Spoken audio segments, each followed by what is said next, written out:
Ahí estamos ya, grabando.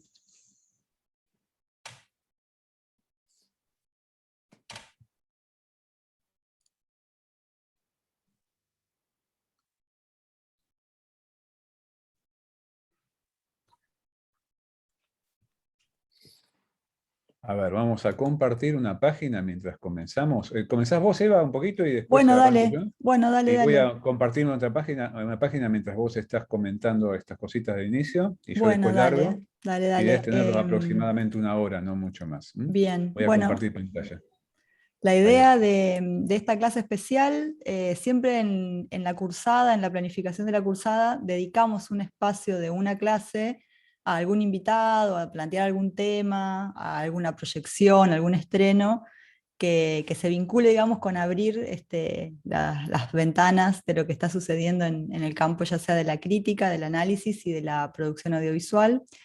Y la clase de hoy se desprende un poco de la presentación de la revista Arcadin 10, que también nos habíamos invitado a su presentación y que por cuestiones de tiempo, era solo una hora que teníamos en el marco del Festival REC, no llegó Eduardo a exponer lo que él había escrito para la revista acerca de la película Un tigre de papel. Y entonces nos quedamos con eso pendiente y dijimos, bueno, transformémoslo en una clase o en una exposición para la cursada de análisis y crítica. Entonces la agendamos acá y se puede vincular un poco más con los contenidos que ya hemos visto de la unidad 3. Pero bueno, en general la pusimos como una clase especial y bueno, ahora Eduardo les va a hacer unas invitaciones y después iniciamos con la clase. Después, una cosa más, en el sitio de la materia vamos a poner un link para la bibliografía que pueden empezar a leer de la unidad 4, que la vamos a ir empezando la semana que viene. Bueno, Eduardo, cuando quieras. Muy bien. A ver, aquí estoy. Están viendo una muestra que está teniendo lugar ahora, justo en Bogotá. Lamentablemente no podemos teletransportarnos a Bogotá, aunque sospecho, comenzó el 9 de octubre, que a lo largo de estos 2 meses, entre octubre y noviembre, va a haber mucho registro subido a Internet de este material que se exhibe en el el Museo de Artes Visuales de Bogotá, con la colaboración de una universidad colombiana que es la Universidad Tadeo Lozano. ¿Sí? Lo que estamos viendo acá es una página de una fundación. Son inventivos para hacer siglas los colombianos. Se llama FUGA y es una fundación dedicada, que en realidad FUGA es la sigla de una fundación dedicada al estudio de las artes visuales y también que tiene una política curatorial muy activa. Y la Universidad Tadeo Lozano es una universidad importante, justamente colombiana. Este trabajo que vamos a comentar estuvo muy íntimamente ligado a universidades de su propio origen. Es más, la figura que vamos a comentar, supongo que ya habrán visto, ¿no? O estarán por ver, porque ya estaba para descargar hasta hoy la película de Ospina, Un tigre de papel.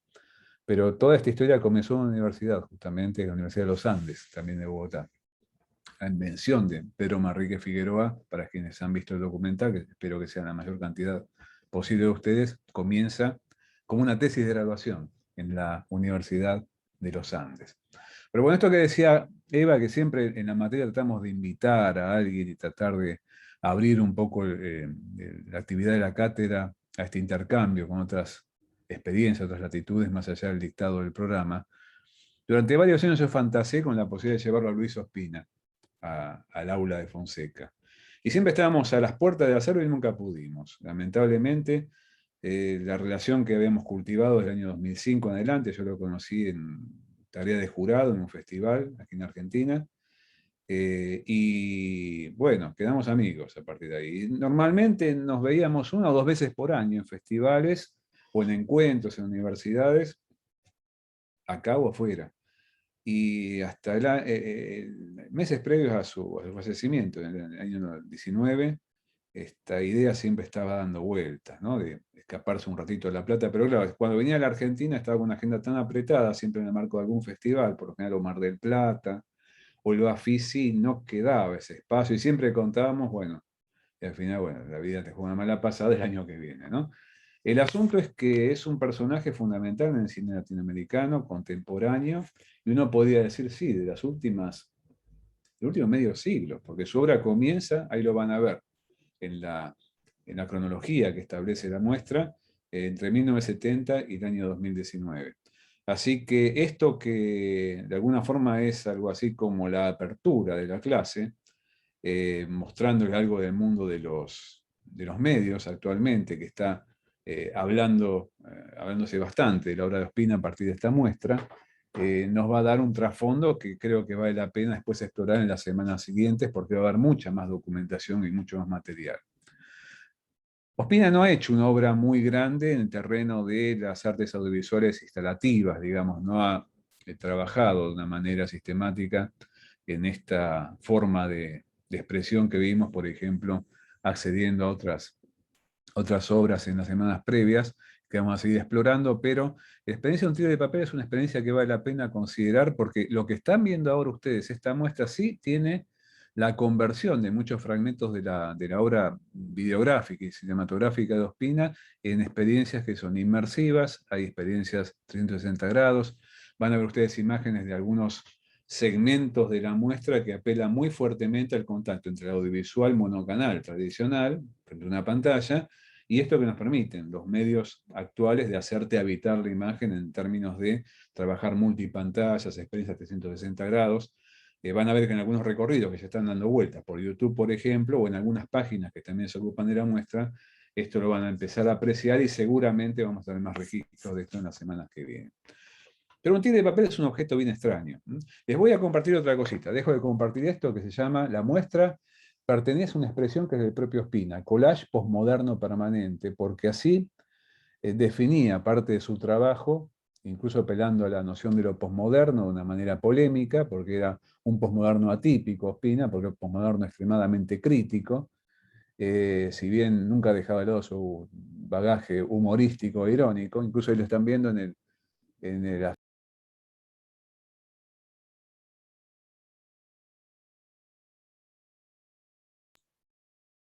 Creo que me habían silenciado. A ver, ¿ahora estamos bien? ¿Me están escuchando? Sí, ahora sí. ¿Sí? ¿Me escuchan Sí, bien? se te escucha bien, Sí, Eduardo. sí, Sí, ahora me parece que en un ahora momento ya me perfecto. silenciaron. Bueno, entonces me informó Zoom que estaba silenciado. Lo están viendo a Spin ahí trajeado de cura, aparente, una especie de cura videasta, con esa típica, incluso hasta la pose, me parece que hasta el rostro tiene alguna semejanza bastante curiosa al rostro de Luis Buñuel joven. A Buñuel también le gustaba hacer este tipo de juegos de travestirse en sacerdote y cosas por el estilo. Alguien más distante del mundo sacerdotal no se me ocurre, tanto en el caso de Buñuel como en el caso de Ospina. Pero bueno, lo hemos armado ahí con una cámara. Esto que vamos a acercar nosotros en esta clase, un papel decía, es un objeto extraño porque en realidad, si bien no perteneció al espectro de las instalaciones, fue fundamentalmente, yo diría, un DVD interactivo, porque podíamos verlo en un festival de cine o en una sala de cine proyectado. Ustedes lo están viendo como un archivo, que es un archivo de casi 2 horas. Y ahora lo tengo en otra computadora copiando, se lo voy a traer en un momento para ver algunos fragmentos con ustedes. Pero al mismo tiempo fue un DVD.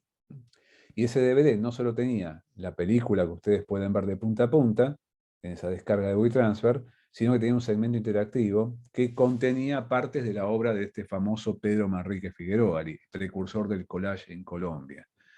Y uno podía jugar con los collages. No hacer los collages, pero sí podía como visitar una especie de galería virtual, ¿no? Y esto, el mismo Ospina, si bien se lanzó al mercado, solía distribuirlo con lo que había sido una especie de sello independiente que había fundado, que se llamaba, lo había bautizado, para usar el vocabulario justamente sacerdotal, Ediciones Piratas de Calidad, jugando con la idea de la piratería, bueno, de una forma muy, pero muy hiperactiva. Siempre que circulaba por todos los lugares donde solía viajar, era un tipo muy nómade, llevaba consigo las cajitas de sus ediciones piratas de calidad y las andaba repartiendo por ahí entre amigos, allegados, cómplices, etcétera, ¿no? Así que de hecho, yo tengo por ahí algún placar. Esto, lamentablemente en la clase no puedo ponerles el DVD porque el Zoom se lleva las patadas con los DVD. Entonces de pronto la lentitud del DVD, si no me encantaría poder navegarlo un poquito, pero con el Zoom evidentemente esto es una pesadilla. Pero bueno, vamos a apelar al archivo que ustedes mismos están viendo en MP4 y vamos a ver algunas imágenes que nos van a contactar con un TD de papel recomponiendo esta relación que también habla de hibridaciones y remediaciones, que es una buena pregunta para hacerse. ¿Por qué esta clase especial, aparte de las razones que les contaba Eva, en este momento, cuando estamos ocupando de hibridaciones y remediaciones? Porque bueno, estos dos temas también impactan fuertemente a el caso de un tigre de papel. Hibridaciones, por un lado, entre el mundo del arte y mundo cinematográfico. Entre lo que llamamos el mundo del arte como una esfera institucional de hábitos, costumbres, circuitos, etcétera, que hacen el arte contemporáneo, y por otra parte, el mundo de lo cinematográfico en un sentido convencional, el mercado del cine, la industria cinematográfica, etcétera. Dejo de compartir y voy al otro trasfondo que me interesaría que tengan en cuenta cuando vamos a poner ahora, espera un poquito que reduzco, tengo muchas pestañas abiertas aquí, en la última edición de la revista Arcading que publicamos en el Departamento de Artes Audiovisuales a razón de un número por año, pongo Arcading 10. Vamos a buscar, aquí está. Vamos a entrar a compartir para compartir con todos ustedes cómo llegamos. Creo que tengo gente a la sala de espera. A ver, ¿admito yo, les parece?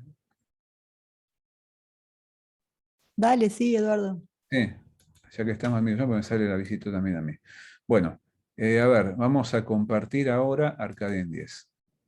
Ahí viene Arcadien 10, compartimos.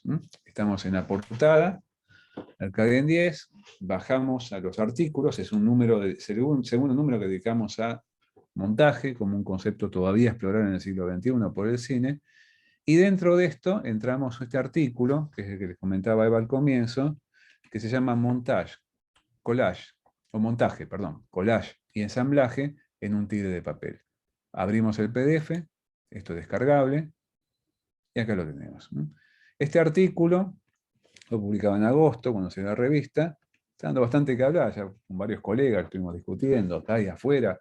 Este tema pega fuerte porque Ospina es alguien muy estudiado en el ámbito universitario en los últimos años, crecientemente estudiado, y plantea algunas ideas interesantes viendo a Ospina desde un ángulo diferente a lo que habitualmente ustedes van a ver en los otros ensayos que están citados en ese texto, y cuando hacen una búsqueda por Google y aparecen estudios sobre un tigre de papel, van a ver que normalmente se lo liga fundamentalmente al concepto de collage. Él mismo lo autorizaba porque él planteaba que su vida y su obra, con la forma humorística que solía justamente denominarla, hablaba de mis sobras completas, no mis obras completas, sino sus sobras, en el sentido de residuos con los que trabajaba habitualmente, estaban muy signadas por la operación llamada collage. De hecho, esta figura imaginaria que crea en forma colectiva su sobrino Lucas y él, y junto a otros escritores y artistas multimediales, que es Pedro Manrique Figueroa, no solo era un presunto precursor del collage en Colombia, sino que él mismo era una obra de collage. Pero bueno, este es un artículo que les recomiendo que lo tengan muy presente como telón de fondo de lo que vamos a comentar en esta clase. Les voy a ampliar un poquito más para quedarnos con dos citas que dijo para comenzar ahí el artículo, citas reales de gente que existió realmente, pero extraídas y reutilizadas acá te dicen otra cosa diferente. Una es la cita que da origen al título de la obra, que se llama Un tigre de papel, la película y la experiencia esta que vamos a aumentar en términos de contacto con ese DVD ROM interactivo, que es un fragmento del libro rojo de Mao Zedong, ¿no? De Mao Zedong, como se suele decir ahora, donde habla del imperialismo definiéndolo como un tigre de papel, ¿no? Que es un tigre pero no tiene que asustarte porque está hecho de papel, y bueno, falta que el viento y la lluvia lo golpeen lo suficiente para que el tigre de papel pierda un diente, después pierda otro diente, después pierda otro diente, después pierda las garras y al final queden los jirones de papel y te encuentres con la evidencia de que el tigre de papel se ha despedazado. Y esta es la forma en que queda titulado el mismo video. Y la segunda es una cita de alguien esencial en lo que es el concepto de collage y de ensamblaje en el siglo XX, y perteneciente a una vanguardia histórica que fue dada, que es Kurt Schwitters. es alguien realmente muy, pero muy revalorizado en el siglo XXI, a un siglo después de inicio de sus obras, y que nos da, creo que, algunas claves para entender lo que se juega, no solamente en el concepto de ensamblaje, que es importante acá por cómo abre ciertas discusiones sobre la creación audiovisual, más aún que el concepto de collage, entendiendo cómo opera en el caso de un tigre de papel, sino también lo que está pasando en la creación audiovisual contemporánea, pensando la vieja noción del dispositivo cinematográfico o videográfico, los dispositivos en el campo audiovisual, bajo la zona de dilucidaciones que abre contemplarlo desde el ángulo de los ensamblajes, que es un concepto que viene del mundo de la mecánica, sin ninguna duda, del mundo de la industria también, y ha sido muy importante en el arte del siglo XX y en el siglo XXI. Tanto es así que un autor que todos ustedes conocen, que ha escrito mucho sobre análisis cinematográfico, como Francesco Cassetti, está proponiendo en sus últimas obras que empecemos a explorar la posibilidad de reemplazar la noción clásica de dispositivo cinematográfico o dispositivos en el campo audiovisual, que tiene un recorrido de más de medio siglo, por el ensamblaje, que es una configuración mucho más flexible, mucho más, si se quiere, como a reinventar en cada tipo de reelaboración, que es muy apta para pensar, por ejemplo, en nuestra actual experiencia audiovisual de plataformas. Por lo tanto, esto es algo que también tiene consecuencias no solamente analíticas y críticas, sino teóricas muy importantes. Así que bueno, vamos a entrarle a un tigre de papel. Dejo de compartir acá. A ver, no, vamos a hacer una cosa. Voy a ampliar un poquito más. Ah, no me deja ampliar más. A ver si me deja ampliar de aquí. Ahí. Voy a correr la paletita. ¿Están viendo las citas? ¿Se pueden leer las dos citas? Sí, ¿Bien? Bien. sí, sí. Leanla atentamente y voy a buscar el pendrive a otra computadora. Ahora, en 30 segundos estoy de vuelta con ustedes.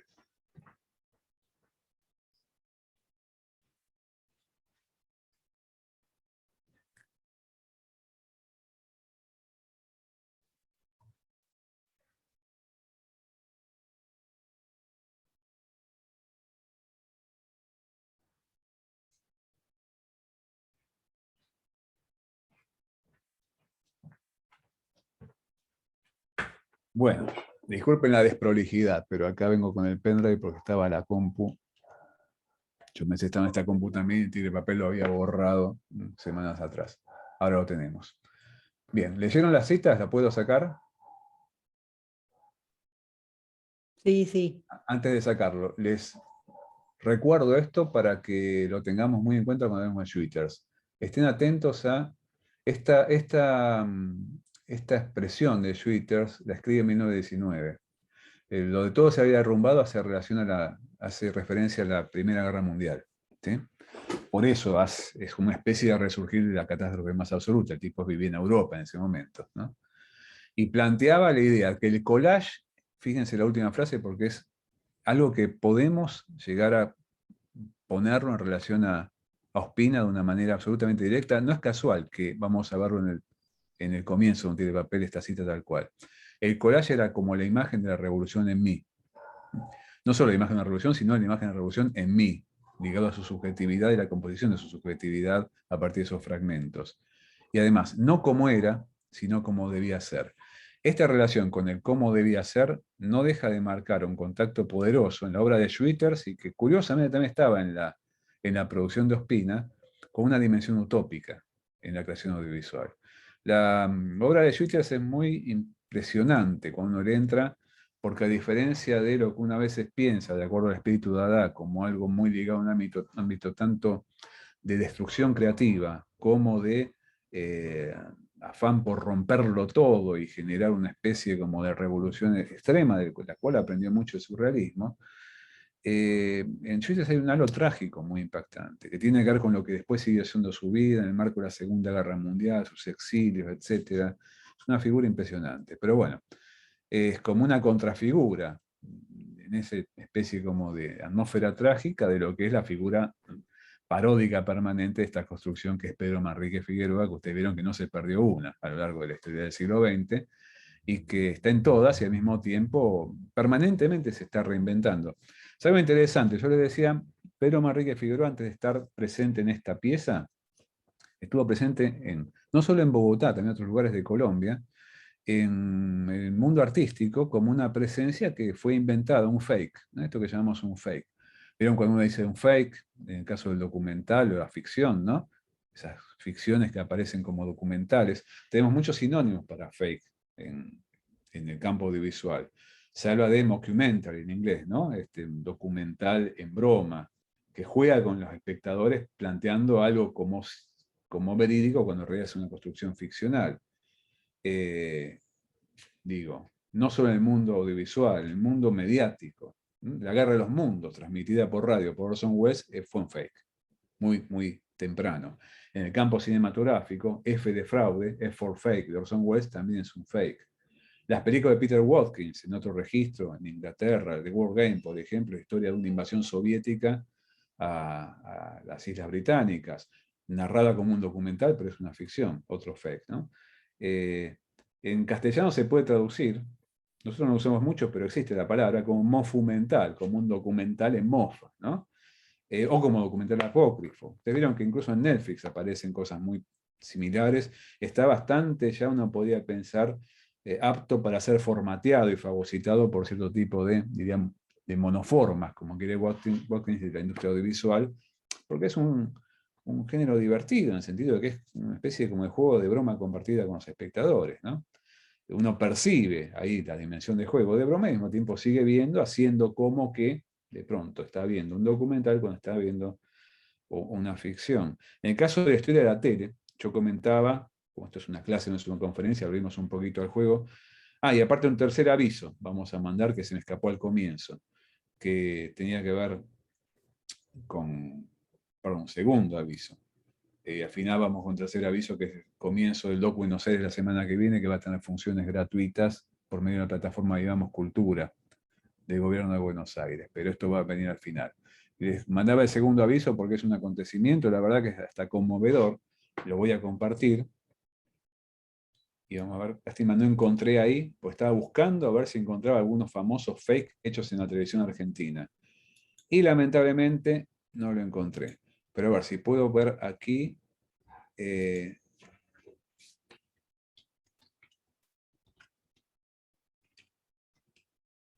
Vamos a entrar a mostrarles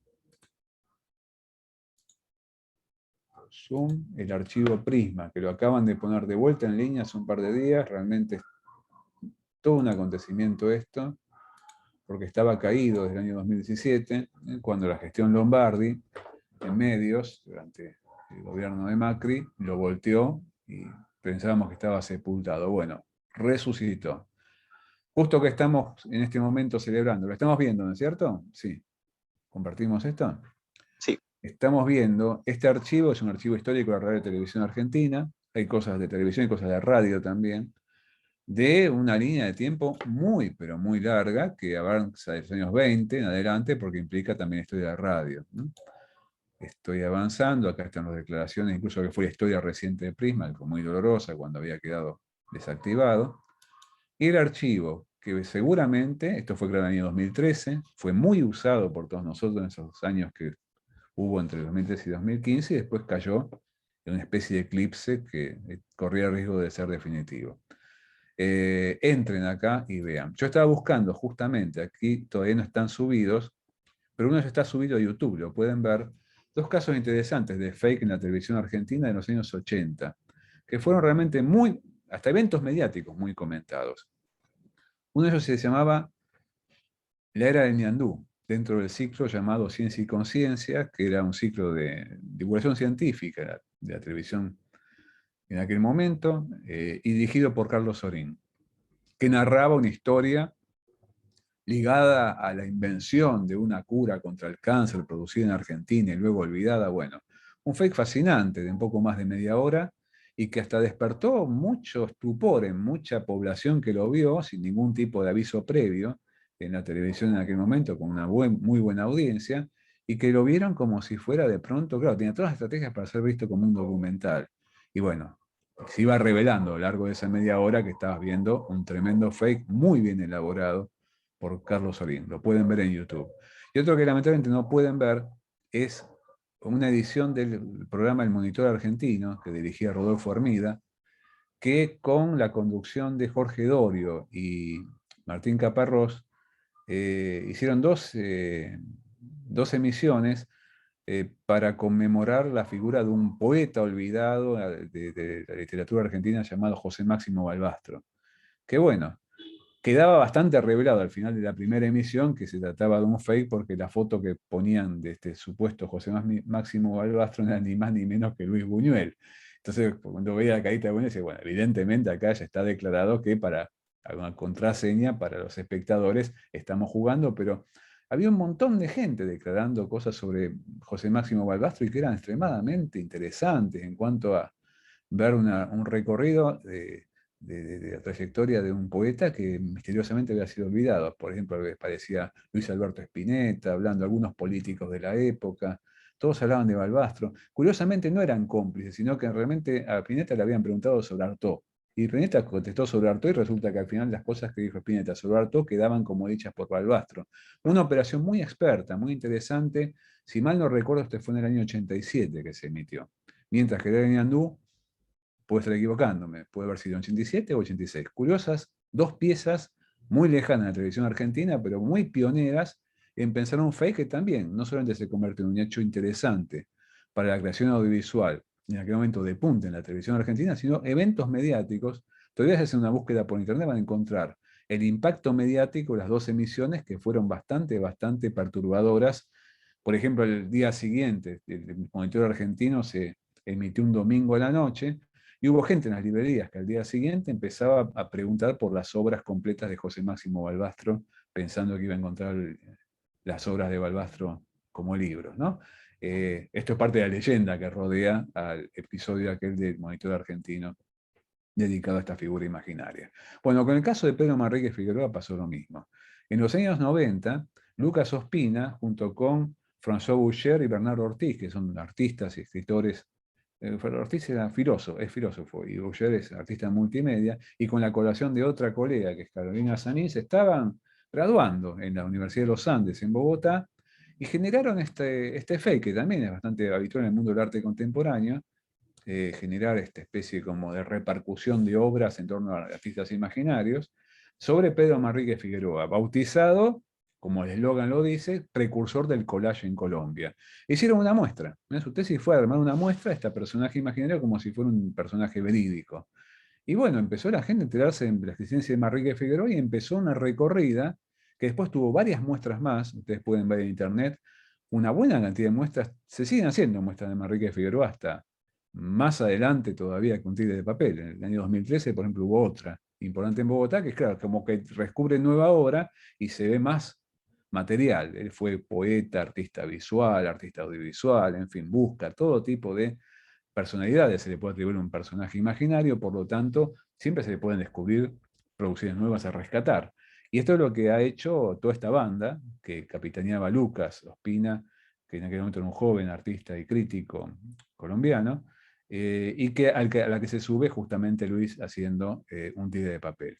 O aprovecha el fenómeno Pérez Manrique Figueroa, que ya viene recorriendo más de una década, se había lanzado en 1996 su figura, y con un montón de repercusiones también mediáticas y gente que se iba subiendo en forma cómplice a agregar nuevas anécdotas y nuevos datos a la figura esta compuesta. Pero bueno, vamos a ver el comienzo de esto que empieza siendo un film y termina siendo un modelo para armar en la cabeza de cada uno de nosotros, ¿no?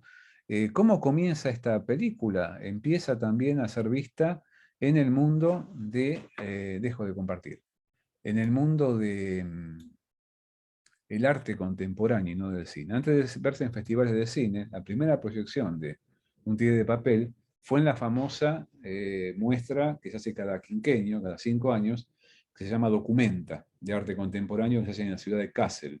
La ciudad de Kassel en Alemania es una ciudad en medio de Alemania, chiquitita, 100.000 personas viven nada más, pero que de los años 50 alberga, primero cada 4 años, y después empezó a ser cada 5 años, algo así como una puesta al día del arte global, ¿no? Es una, como la Bienal de Venecia es uno de los lugares principales. El año que viene hay una, Documenta 2022. El asunto es que en Documenta 12 Documenta 2007, fue la premier de esto. La gente que iba a Documenta a ver un tigre de papel, que estaba en Documenta, obviamente, en Alemania, no estaba muy al tanto de lo que había sido el recorrido de Manrique Figueroa en Bogotá y esta especie como gran chanza y creación colectiva que era Pedro Manrique Figueroa, y no faltó quien viera a este documental al comienzo, por lo menos, después se va revelando que el juego es otro, como el descubrimiento de un precursor del collage en Colombia. Y de hecho, este fue el recorrido que inicia la película como parte de una muestra de arte contemporáneo como Documenta, que ya en la edición anterior, la 11, que había sido en el año 2002, había sido fuertemente impactada por lo cinematográfico. O sea, a partir de Documenta 11, en 2002, esto lo vimos cuando empezamos a ver esta relación entre cine y galería y museos y el mundo del arte contemporáneo, uno puede ver que muestras como Documenta, o las bienales, o de San Pablo, Venecia, empiezan a ser como invadidas por muchos objetos audiovisuales, y algunos como ovnis audiovisuales, ¿no? Objetos difícilmente clasificables. Este es uno, a pesar de que parece más humilde porque uno lo puede ver en una cajita, como un DVD, o la puede ver en sala. Yo recuerdo la primera vez que vi este material en una sala, fue una sala típica para ver algo tan extraño como un tigre de papel, porque fue una sala de un convento.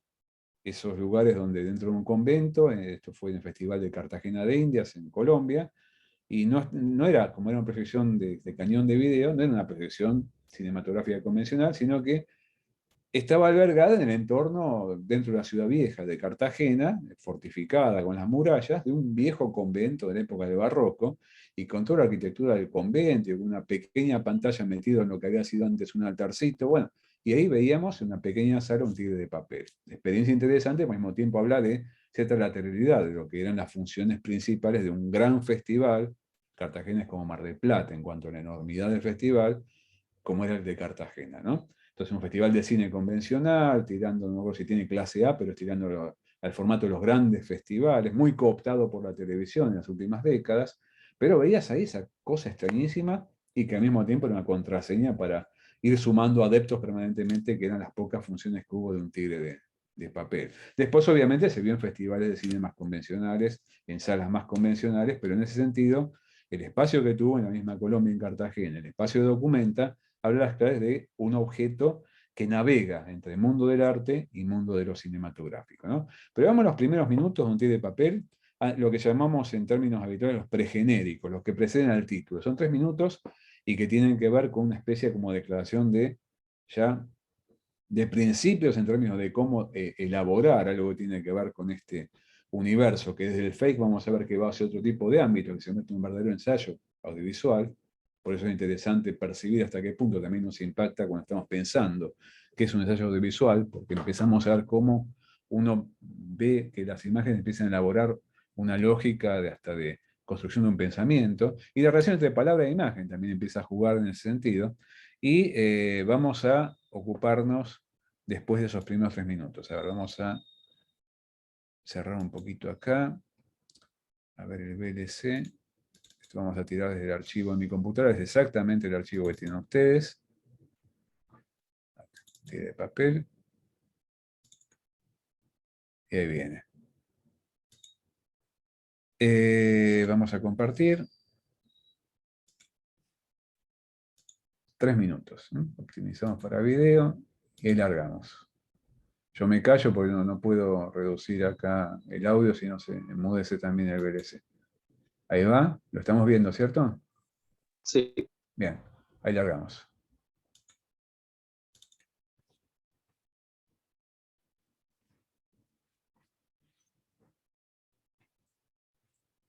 « 1934, une année fatidique, pleine de tragédies et de cataclysmes.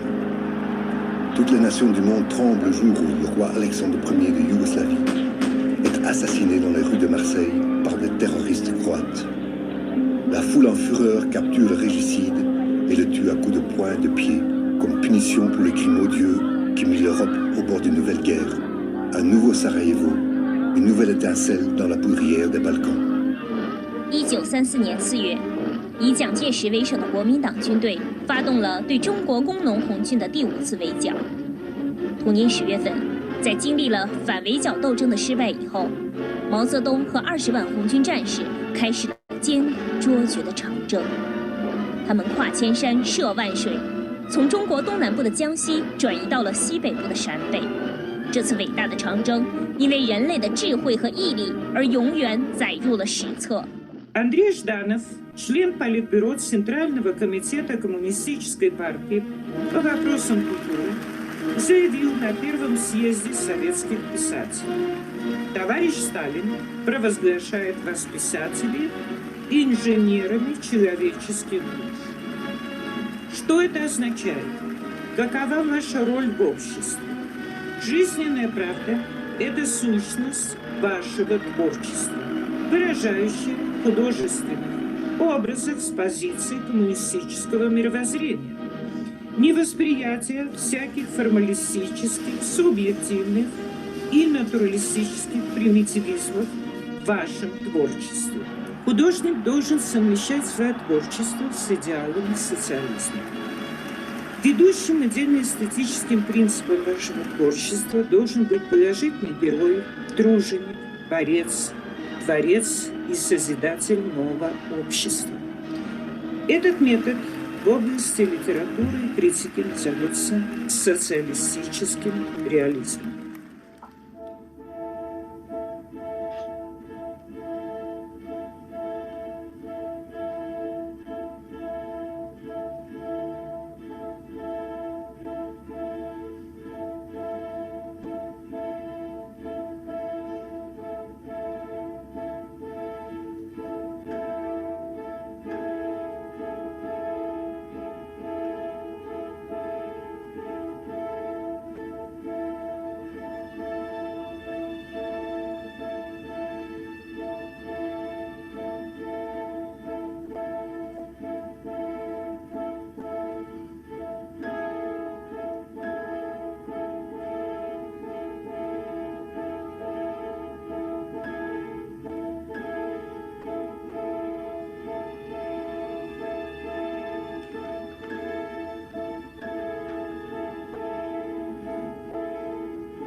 Uno de los elementos quizás más importante en el proceso de indagación sobre los acontecimientos del 9 de abril fue la importancia del rumor. Y cuando yo estuve indagando todo ese proceso... Bueno, el rumor. Dejo de compartir. Aquí empezamos a ver un mix entre historia contemporánea a nivel global, de historia colombiana. Ahí lo que estábamos viendo son documentos que tienen que ver con la muerte de un importantísimo político colombiano, que comienza el periodo de la violencia en Colombia, que es José Eliezer Gaitán, y la historia de Pedro Manrique Figueroa, que se supone, ustedes vieron que nace un 28 de diciembre, ya la fecha nos da una clave interesante, de 1934. Esta de Ñandú, 1986, exacto, sí. La de Ñandú fue antes que la otra. El otro seguro que fue en 1987, porque yo recuerdo que, me acuerdo bien el año por una cuestión de mudanza y dónde lo vi. Así que, pero la de Ñandú sí, evidentemente, primero fue la de Ñandú. Deben dar una vuelta por ahí, Mauricio. Habría que localizarlo. Perdón, ese lo localizamos, YouTube. El otro habría que localizarlo. Así que les encomiendo, si alguno tiene ganas de meterse en la aventura. Yo tenía algún VHS, pero no estoy seguro de poder recuperar ese material. Pero bueno, volviendo a Pedro Manrique Figueroa, nace en Choachí, justamente. Bueno, acá hay un mix que tiene que ver con personajes de existencia real que van a ver en la pantalla, personajes que recrean su propia experiencia y se convierten en personajes de ficción a partir de su existencia real. Y un mix también interesante, yo creo que habría que también tener muy en cuenta con este fragmentito que vimos, ya lo pudimos comprobar, entre el mundo de lo cinematográfico y el mundo de lo videográfico. Una cosa importante de la producción de Ospina, cuando uno la ve en extensión, Luis tenía un sitio web, todavía está activo, que está a cargo de la gente, bueno, que lo ha podido administrar en estos años. Después de su desaparición, se llama luisospina.com, a los que les recomiendo que puedan entrar. Y tiene mucho subido. Lo que ocurre es que ahora, bueno, todo eso está un tanto en situación de limbo. Pero él era muy adepto a subir mucho material audiovisual, e incluso un tigre de papel circulaba en las hasta en blogs por momentos. Y bueno, esa condición, vos copyleft, que te gustaba cultivar, por aparte era alguien muy activo y muy activista en el sentido de cultivar una cinefilia extremadamente arrebatadora en todo su núcleo de allegados, y de pronto también fundó un festival de cine muy importante en Latinoamérica, es el Festival de Cine de Cali, de su ciudad. Si vivía en Bogotá durante las últimas décadas, nunca dejó de estar ligado a Cali, que fue su ciudad de origen, donde había animado junto a otros amigos un grupo muy importante, que es un germen del cine independiente en Colombia, llamado Grupo de Cali, y después se asentaron en la Universidad de Cali. Hasta el día de hoy la Universidad de Cali es una universidad importantísima, en el sentido estaba ligado trabajando en un máster de creación, de documental de creación en la Universidad de Cali, y la carrera de cine en esa misma universidad, y el Festival de Cine de Cali, un festival realmente súper innovador en el filo entre el año 2009 y 2010, que me acuerdo el concepto inicial de cuando se fundó fue admitir producciones, claro, no estamos hablando de un iPhone de ahora, de un celular del año 2009, tomadas con un celular hasta armadas en el seno de una industria audiovisual convencional. Y era un festival extremadamente disruptivo en el sentido de tratar de romper todo el tiempo las medianeras que tenemos en cuanto a creación audiovisual entre industria y lo artesanal, entre lo independiente y lo mainstream, entre lo videográfico, la tradición ligada a la imagen electrónica y lo cinematográfico. Fue muy abierto a estas experiencias muy de puntas que empezaron a permitir los nuevos medios. Era un festival modelo en ese sentido en América Latina. Pero bueno, también en el Tigre de Papel uno puede ver en esos primeros momentos ya cómo hibrida de una manera muy atractiva las culturas de la realización cinematográfica y el mundo de la realización videográfica, ya que Ospina, durante buena cantidad de años en su carrera, tuvo que optar por el video, primero como un cine de los pobres, como una forma de seguir haciendo cine cuando no tenía ningún acceso a sistemas de producción cinematográficos convencionales. Piensan que es la obra de un realizador que comienza su producción en los años 70, ¿sí? Y que después se ve, bueno, ligado a una condición de cierta marginalidad del mundo de la industria audiovisual, pero que está conectado a lo cinematográfico por una cuestión de estética, de lenguaje, de tradición, de parte de la crítico de cine. Esto que ven acá, acá, ¿pueden ver? ¿Lo ven? ¿Ven cómo hace el subtítulo? Mis sobras completas, palabras al viento se llama. ¿Sí? Eso está adentro dedicado y dice, bueno, estas palabras necias eran muy afecto a bajo perfil, no se adjudicaba ninguna importancia, sin embargo un tipo de excepcional importancia. Y esto es parte de la obra crítica también de Ospina, que fue mucho más grande que este libro. Esto es un libro ya de última etapa de su carrera, pero fue una obra que también se desarrolló en el marco de revistas cinematográficas, y durante un tiempo pensó ser un director de cine convencional, hasta abriendo un género como el género de terror, y el gótico, que hoy en día está tan en auge, digamos, en la pantalla contemporánea, al mundo del trópico, ¿no? Él con su amigo Carlos Mayolo armaron algo así como un imaginario de lo que podemos llamar un gótico tropical, película de vampiros, por ejemplo, una cosa muy interesante, con algunos contactos con el thriller, con el policial, el cine negro. Pero bueno, algo de eso está mostrando la muestra esta que les comentaba en Bogotá hoy en día. Pero bueno, más allá de esta conexión con el cine de factura más convencional, que produjo varios largometrajes en ese ámbito, empezó a desplazarse al video rápidamente cuando empezó a darse cuenta que le complicaba la vida la producción convencional. Y pasó al video en un formato épico, porque tuvo que ver con muchas obras maestras del videoarte, por ejemplo, en los años 70, que fue Lumatic. El gran problema es que después, bueno, tenés que ver dónde pasás ese tipo de material. Y todo lo que hizo Ospina en ese formato Umatic de los años 70 y 80, incluso algunas experiencias las hizo con, por ejemplo, alumnos.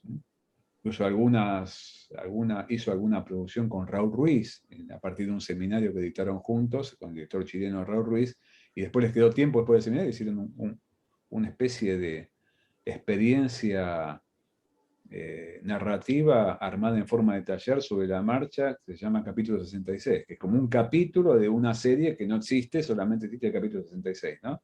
Que es una lucha entre dos bandos, uno de zombies y otro de amnésicos. que establecen un combate a muerte. Todo ligado a la posible evolución de una conspiración criminal al estilo de un doctor Mabuse, una locura absoluta, fantástica. Por ahí anda dando vueltas por internet, capítulo 66, es una joyita absoluta, codirigido por Ospina y Raúl Ruiz, ¿no? Y esto lo hacen como extensión de una actividad de enseñanza, en un fin de semana prácticamente. Pero estas cosas hacía Ospina. Y al mismo tiempo empezó a usar el video para hacer como una crónica de su generación. Elaboró un enorme archivo en video. Y ese archivo le permitió reelaborar un montón de cuestiones cuando empezó a poder manipular todo lo que había registrado en distintos formatos de video, porque pasó del U-Matic, en algunas cosas se trabajó también en VHS, luego el formato ultra liviano del High 8 en los años 90, que era un formato chiquito pero muy rendidor antes del digital. Es decir, navegó varios formatos videográficos y formaba parte de un archivo que también tenía que ver un archivo de su vida, porque él de chiquito era integrante de una familia pudiente de Cali, había sido muy filmado de chiquito por su propio padre, ¿no? Y esto deriva hacia el final, que también me propongo lanzarlos al encuentro de eso porque es una obra excepcional, de su obra casi testamentaria y monumental que se llamó Todo comenzó por el fin, que la estrena un año antes de su fallecimiento, y que es un trabajo extremadamente ambicioso, al mismo tiempo casi un testamento, porque lo produce cuando siempre tuvo una horrible salud, pobre Espina, pero de chiquito. Pero en aquel momento estaba internado y no sabía si iba a vivir o no, en terapia intensiva, porque habían descubierto un tumor terrible, bueno, tenían que operar, no sabían ni cómo operarlo, y el tipo filma toda esa historia, la filma con un distanciamiento admirable, de cómo se la va rebuscando, incluso en algún momento dado, con la gente del equipo de rodaje, escribe como última voluntad que si se muere en la operación sigan el documental los otros, y esa crónica de ese episodio de salud pesadillesco se va alternando con un registro de su propia biografía, desde chiquito hasta ese momento, ligado al trabajo con archivos, ¿no? O sea, una crónica tremendamente incierta, un momento muy, pero muy extremo de su vida, y una especie de reevaluación. Esta cosa que te dicen, cuando estás por morirte, que puedes ver toda tu vida como si fuera una película, pero bueno, y busca no solamente el contacto con su biografía, sino también con una biografía colectiva de lo que fue una generación, y también con historia, que uno podía pensar, historia que le tocó vivir, en el sentido de la historia que compartimos todos en una sociedad, ¿no? Bueno, esto es, a partir de esta mascarada que propone la obra de Pardo Manrique Figueroa, un montaje que nos lleva justamente a través de la experiencia de un personaje imaginario, que es Manrique Figueroa, algo que donde somos Ospina. Muchas de las cosas que ustedes ven ahí dichas en función de presuntas actividades y cosas que vivió Pedro Manrique Figueroa, en realidad son parte de los archivos de la vida de Ospina, transmutado en Pedro Manrique Figueroa, ¿no? Pero interesante al mismo tiempo, cuando vemos la forma que accedemos a las presentaciones en pantalla de todo eso, cómo también se apropia. Ustedes recordaron un texto de Philippe Dubois, cuando vimos la unidad de video, que trabajaba sobre la estética de la imagen de video.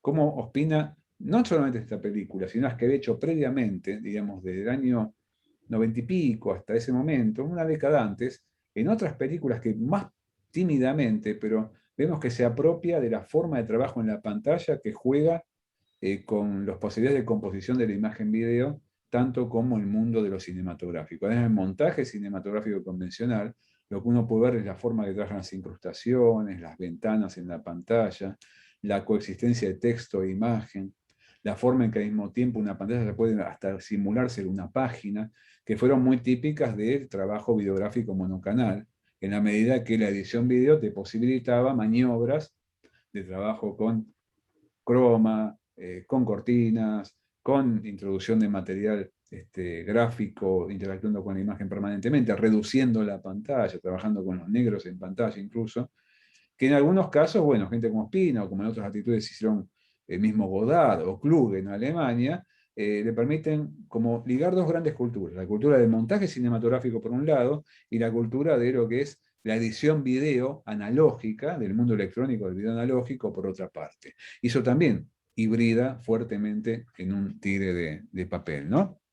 Entonces, aparece la dimensión justamente de un concepto de montaje cinematográfico narrativo convencional, dos historias, la historia del siglo XX, la historia de Pedro Manrique Figueroa, que arranca en 1934 porque es el nacimiento de este personaje ficticio, al mismo tiempo esa encrucijada de hechos reales que vimos ahí ligados a el ascenso del estalinismo, cierto inicio de lo que va a ser la China comunista, el asesinato conectado con Sarajevo y cierto tipo de anuncio de la Segunda Guerra Mundial bajo los resabios de lo que había sido la Primera. Todo ese mundo como de bisagra que se abre en 1934. Y comienza esto que aparece bautizado como los años ceros. Ahí también intento que ustedes vieron de periodización de una obra que habla a las claras de un montaje que se va estructurando en términos narrativos. Pero también aparece, a partir de eso, la otra posibilidad de trabajo sobre el montaje, que es lo que abre por un lado la exploración de los collages de Pedro Manrique Figueroa, que ya estaban circulando en el mundo, digamos, del ambiente artístico colombiano, con el mundo del collage metido en el campo cinematográfico. Vamos a ver otro fragmento de la película que nos va a mostrar una pequeña dimensión de paseo en la obra, o por la obra de collage, específicamente de Pedro Manrique Figueroa. Porque te digo que aparte el tipo fue poeta. Perdón, ¿sí escuchaba? Parece que escuché una pregunta. A ver, vamos a ir al video de nuevo y les voy a seleccionar. Son 4 minutos de la hora y un poquitito más de la hora. A ver, compartimos pantalla. Ahí viene el video de nuevo. Voy a compartir y voy a la hora 05. A ver. Sí, hora 5:55 segundos.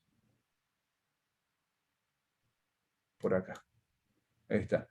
Acá estamos viendo, no se puso negro, ¿no? ¿Están viendo acá un señor hablando? Sí, está. Este Sí, es sí. Jaime Osorio, también un muy querido amigo, un gran director y productor colombiano. Había fallecido un poquito antes. Es más, está dedicado entre ellos a él. Al final van a ver que dice que aparecen los personajes involucrados en orden de desaparición, porque justo había muerto un año antes Osorio. Era un productor y director colombiano y guionista también, tipo inteligentísimo, y que aparte es un gran cómplice de Ospina. Y bueno, acá, y parte de la vida que ustedes van a ver ahí narrada de Osorio con Pedro Manrique Figueroa, realmente fue la vida de Osorio, que fue un personaje de una vida intensísima y complicadísima en términos políticos, ¿no? A nivel global también, porque tenía que ver con ciertas cosas que vivió en la Europa de los años 50, cuando era joven, etcétera, etcétera, etcétera.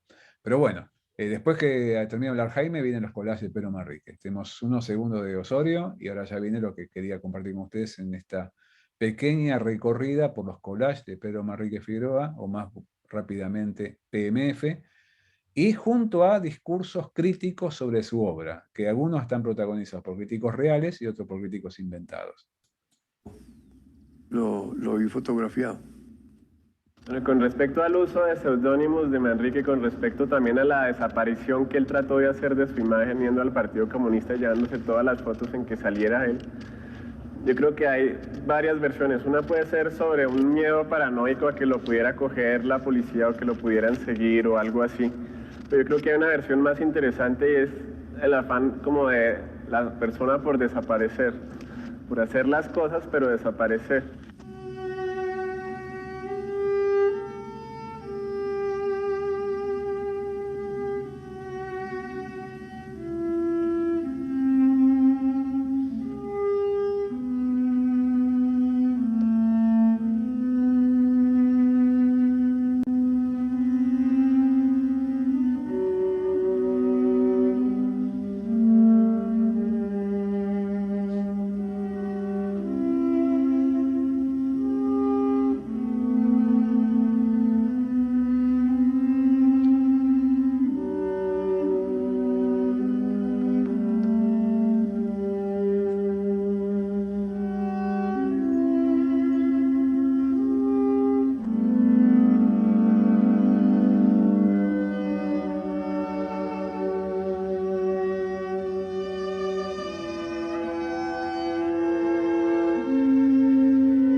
Se comentó mucho que Pedro Manrique Figueroa regresó a Cali con el ánimo. Bueno, a ver, voy a retroceder un poquitito a ver si puedo localizar esto que me interesa. Voy a reducir el audio y vamos a... Creo que vamos a poder ver después de este que me interesa. Ahí está. Bien. No sé si se llega a ver todavía el nombre. Abajo del curador este que aparece, Josep Torres Campalans.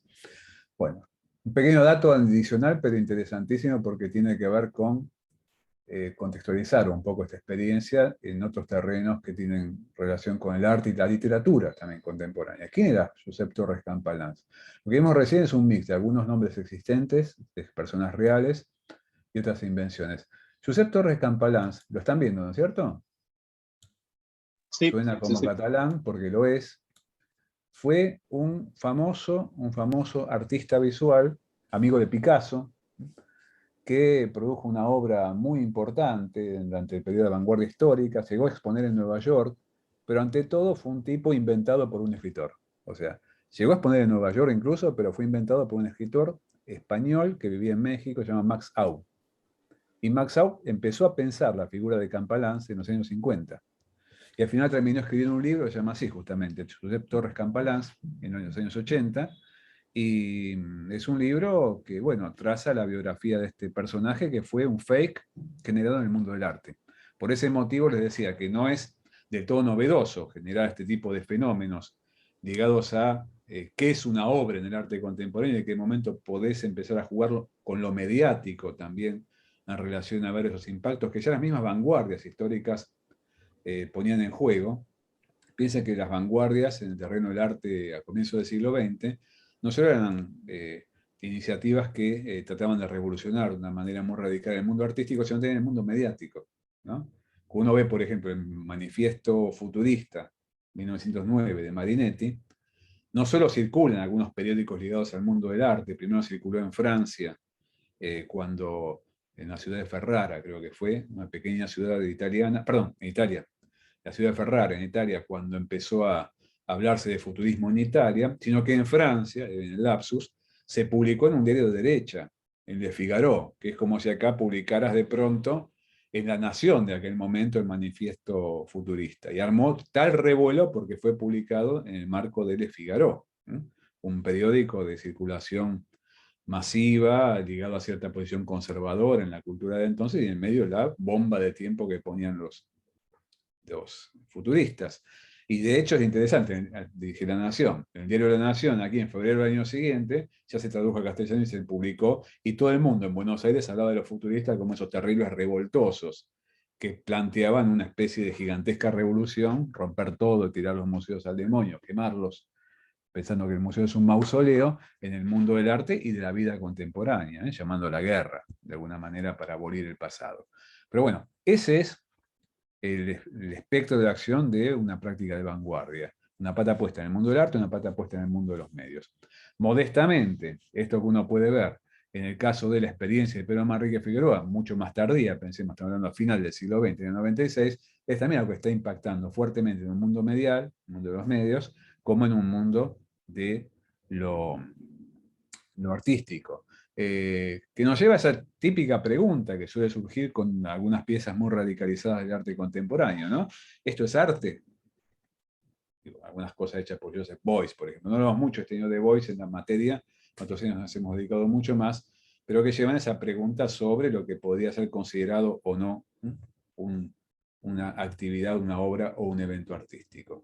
Pero bueno, la producción de Pedro Manrique Figueroa como una obra colectiva, con una especie de producción colectiva creciente, que empieza en ese pequeño grupo animado por Lucas Ospina, que recién lo vieron en el pedacito de película, y sus secuaces, en el momento de su graduación, empezó a generar una especie como de acólitos creciente. Y a lo largo de los años, después de 25 años, pensando del 96 de esta fecha, se convierte en algo que ya tiene un cuarto de siglo y una especie de tribu gigantesca de figueroanos dando vueltas por más allá de Colombia incluso, en distintos lugares, animando y descubriendo, entre comillas, cosas de la vida de Pedro Manrique Figueroa y agregando más elementos a la leyenda, ¿no? Entonces, hibridación, decíamos, real ficción por un lado, y esta forma de aprovechar el archivo también del siglo XX, ¿no? Yo a veces cuando veía esta producción, los primeros encontronazos que tuve, ya sea en el momento de verlo en un festival y después cuando pude tener el DVD, nunca dejé de asociarlo de una manera, y que Ospina también lo tiene muy claro, esa conexión, con una experiencia muy sombría que una década y media antes había hecho Chris Marker con el siglo XX, pero con un personaje de existencia real, aunque parece de pronto hasta una creación de ficción, que fue Alexander Medvedkin, ¿no? El gran cineasta soviético que por lo general nadie lo recordaba con la intensidad con la que se recuerda un Pudovkin, un Einstein, un Sigaberto, pero que había sido casi como el paroxismo del cineasta bolchevique. Y lo que ha hecho Marker se llamó La tombeau d'Alexandre en francés, algo así como la tumba de Alexandre, pero al mismo tiempo es como un poema fúnebre, tombeau en francés, ¿no? O El último bolchevique, que es una producción que hizo para la televisión británica y que examina la historia del siglo XX a partir de la biografía de Medvedkin y de la producción de Medvedkin. Esto, salvando distancias que haya que salvar, a poco está basado en una criatura imaginaria que es Manrique Figueroa, no deja de examinar la historia del siglo XX a partir de la historia imaginaria de Pedro Manrique Figueroa. Y el archivo se convierte en algo no solamente del cual apropiarse, sino reutilizar y construir una maquinaria con una forma de uso completamente nueva, como si tuviera otro tipo de manual de instrucciones para su propio visionado. Hay un autor que se llama Anton Weiss, que escribió un libro clave para entender cómo los archivos son usados en el cine contemporáneo, se llama Imágenes recicladas, Recycled Images. Y Weiss plantea la idea de que el archivo a lo largo del siglo XX sirvió para varias maniobras diferenciales. Una fue la maniobra por la cual el archivo fue utilizado en el mundo de las vanguardias y los modernismos al comienzo del siglo XX, que fue a partir de la práctica del collage, que al mismo tiempo le adjudica algo así como el mayor potencial crítico, para ver de qué manera, juntando imágenes, produce efectos de sentido renovados, o puede hacer pensar, junto con esas imágenes, algo que no está en ninguna de las imágenes que estás juntando. Después hay un uso más convencional, que tiene que ver con las exigencias del realismo, que es lo que llamamos compilación, que es cuando uno empieza a juntar, que es la forma más común en la televisión de usar el archivo, en el caso de los documentales formateados para evaluar la historia, que uno empieza a ver de qué manera sigue una narración unificada y funcionan a veces como ilustración de lo que se está elaborando en términos narrativos, y esa compilación tiene una especie como de eje basado en el respeto a la realidad que estaría por detrás, garantizando la fiabilidad de los archivos, ¿no? Y un gesto más ligado a la posmodernidad, con el vocabulario que usa Weiss, que hace a la maniobra de la apropiación, donde vos de pronto empiezas a juntar el archivo y te permitís una lectura irónica, o desviar el sentido, o trabajar el sentido para una especie como de utilización festiva, pese a que de pronto Ospina hablaba de un montaje, un collage posmoderno permanente, y abusaba de la palabra posmodernidad, parece que estuviera en juego también tensión crítica permanente, más allá de todos los juegos a los que se abre un tira de papel, porque hay ahí una intensísima reflexión sobre la historia vivida en el siglo XX, especialmente en los años intensos, que hacen a la historia de las revoluciones, por ejemplo, en el siglo XX, como algo del orden, bueno, de un capítulo cerrado, y que es necesario revalorizar y reevaluar como algo que todavía no podemos adjudicarle un sentido concluido, sino que es un sentido a trabajar, ¿no? Plantea Ospina en un momento de ese, ¿fue todo realidad? ¿Fue un sueño? ¿Qué es lo que vivimos en aquellos años? ¿Qué es lo que estamos habitando actualmente? ¿De qué manera lo vivido en aquel momento tiño, ¿no?, el presente que estamos teniendo? Bueno, a partir de eso, justamente, puede ser este ejercicio sistemático de lo que podríamos pensar como un fake o como una mentira, en un sentido más, si se quiere, como de acerto, ¿no? Como se usa la mentira en el campo de la palabra, para poder hacer que emerja alguna verdad posible.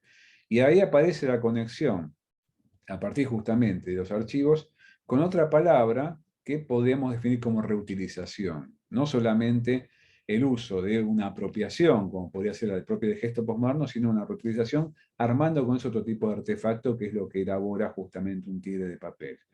Esta idea de reutilización, en el vocabulario crítico anglosajón, se usa mucho más que lo usamos nosotros con el concepto original de repurposing, ¿no? Con cambiar los propósitos de algo, reutilizarlo, pero cambiando el propósito original de un objeto, puede ser muy iluminado con lo que conocemos como ensamblaje. Les voy a compartir algo de Schwitters, algo que hizo Schwitters, no sé cómo llamar a lo que hizo Schwitters en ese sentido. A ver, vamos a verlo a partir de lo que nos presenta un museo. A ver, disculpen un poquito, voy a compartir. Ahí estamos. Vamos al Zoom y vamos a compartir una página de un museo español, una colección impactante y que tiene muy bien subido toda la colección para que uno pueda estudiarla incluso, que es el Museo Thyssen. Vamos a entrar al Thyssen. Ahí está. Y vamos a compartir, a ver si lo pueden ver conmigo. ¿Lo vemos? Sí. Una pieza Sí, se ve. de Schwitters, elaborada justo en el momento que estaba escribiendo eso que ustedes vieron en la cita de mi artículo y en el comienzo un tiré de papel. Esa idea del collage que representaba el mundo no como era, sino como debía ser. A ver si puedo reducir acá, porque al no tengo trackpad, no sé bien cómo reducir con él.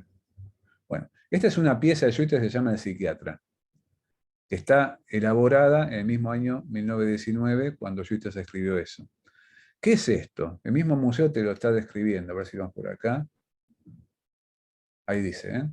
No sé si lo pueden leer. Dice, Mersville, trabajo Mers. Mers es algo así, un proyecto de su vida. Mers no significa nada como palabra. Era un pedazo de una palabra que era de un afiche de un banco, un cartel de un banco que decía Commerce, en un momento de la palabra alemana, y le sacó la segunda parte y quedó Mers. Como Dada tampoco significa nada, ¿no? Pero bueno, se llama El psiquiatra. Es una obra de lo que sería ya el ciclo de trabajo Mers, que empieza así mostrándolo en un marco, Schwitters, y después lo va a sacar de los marcos y va a poner como objetos más ligados al mundo escultórico, y va a avanzar a lo largo de su vida, si se mete un poco en su biografía, en su producción tardía, y lo va a convertir en instalaciones, porque se va a convertir en algo hasta habitable, uno puede entrar.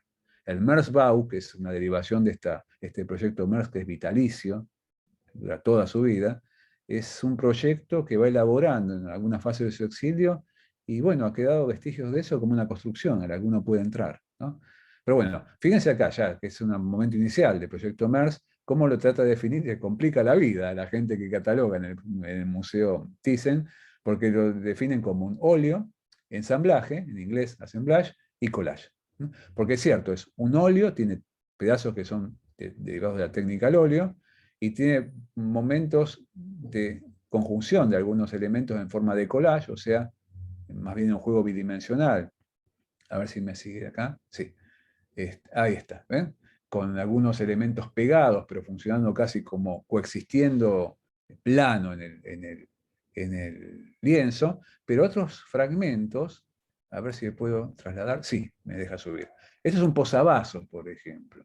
Y en un momento van a ver por acá en algún lugar un pucho. ¿Ven el pucho? Y un botón. ¿Sí? Ahí estamos, ¿ven? Perdón, un botón, una moneda. ¿Mm? Una moneda. Y el pucho, a ver el pucho, quiero ver el cigarrillo. Ahí está. Ahí lo tenemos, ¿no? Todo metido en el lienzo. Ahí entra a jugar el ensamblaje. El ensamblaje empieza a romper con la lógica bidimensional del collage que nos plantea esta coexistencia de elementos discontinuos, heterogéneos en una superficie, 2D, y que tiene que ver con lo que uno puede ver con cierto efecto, digamos, de observación a distancia y de composición de esos elementos heterogéneos, y nos abre una lógica donde eso empieza a emerger desde lo bidimensional y que al mismo tiempo no solamente impregna la percepción de este encuentro con algo que ya sale de la pintura, porque es un objeto pegado a la pintura. Después vamos a ver que otras piezas de Schwitters van a ser objetos que empiezan a funcionar, saliendo y empezando a componer cuerpos tridimensionales, sino que empieza a jugar también una lógica de que, bueno, uno encuentra esta dimensión de lo que antes fue o existió para otro propósito, y acá se ve formando parte de una obra, de una pieza. Hasta puedo ver acá, sí, la marca del pucho. Pero bueno, es impresionante lo que deja aumentar esto. Pero bueno, quiero a ver, salir. Esto es buenísimo también. Si pueden entrar a verlo, es una descripción y mejor de lo que yo puedo hacer porque no soy especialista en artes visuales, de la relación que hay entre ensamblaje y collage, y al mismo tiempo algunos elementos básicos de lo que implicaría este concepto de MERS de Schwitters, el uso de los objetos. Acá nos lleva la monedita, acá nos va a llevar al posavasos, los objetos se metamorfosean, plantean acá los curadores de la exhibición, seguimos viendo lo cotidiano elevado a ese rango aurático de la obra, y al mismo tiempo sin perder su condición de haber sido originalmente desechos, lo que acá permiten decir a la gente que está curando esta obra, que hay toda una poética de la basura. Curiosamente, esa relación con una poética de la basura, como le gustaba decir a Ospina, con las sobras, en ese sentido, dejo de compartir, también va a animar a la forma en que Ospina trabaja sus videos, porque trabaja con algo que en algún momento fueron elementos residuales y los convierte, los reutiliza en otro tipo de sentido. Otra cosa final, para ir redondeando, porque si no, sí, se nos va a hacer muy larga la clase, pero quiero cerrar con esto para ver de qué manera tiene algunas implicancias en el sentido de la fabricación, de lo que implica, por ejemplo, elaborar un videoensayo. Otro concepto cercano, la idea de ensamblaje, esto de usar cosas que antes sirvieron para otro propósito y están descartadas, a veces nos puede reutilizar y reconvertir y resignificar, está en la idea de bricolage.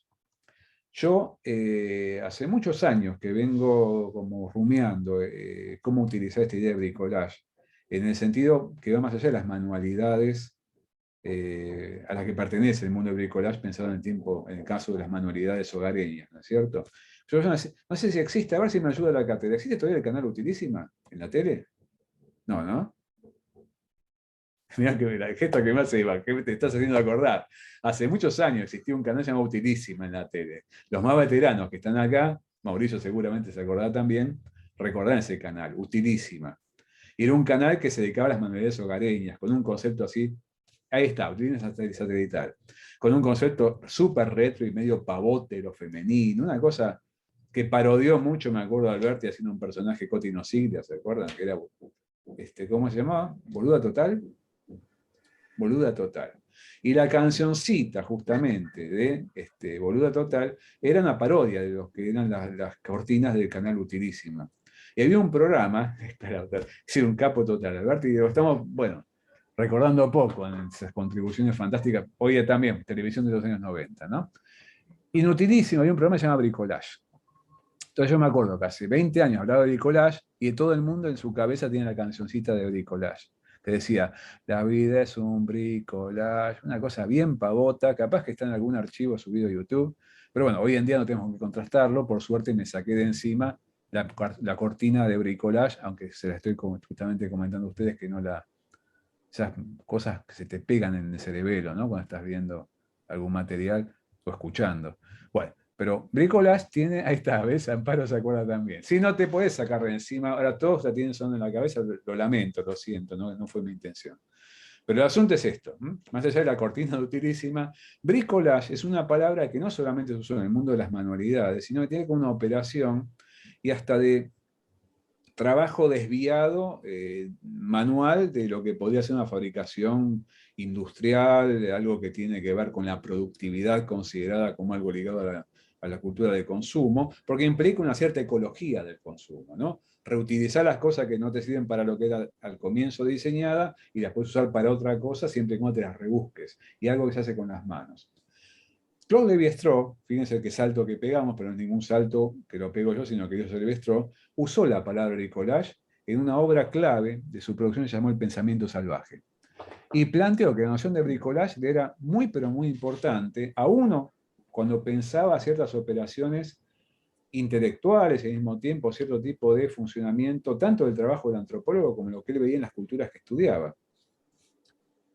En este artículo yo hasta pongo la cita de Lévi-Strauss, la obra de Lévi-Strauss de 1962, y plantea la necesidad de repensar el concepto de bricolage como una forma de operación que también nos cabe a nosotros como intelectuales, no solamente a las tribus que en aquel momento todavía se llamaban, en los años 60, algunos llamaban primitivos, ¿no? De una forma súper retro de considerar al mundo de las culturas no occidentales, pero en aquel momento todavía en los años 60 funcionaba.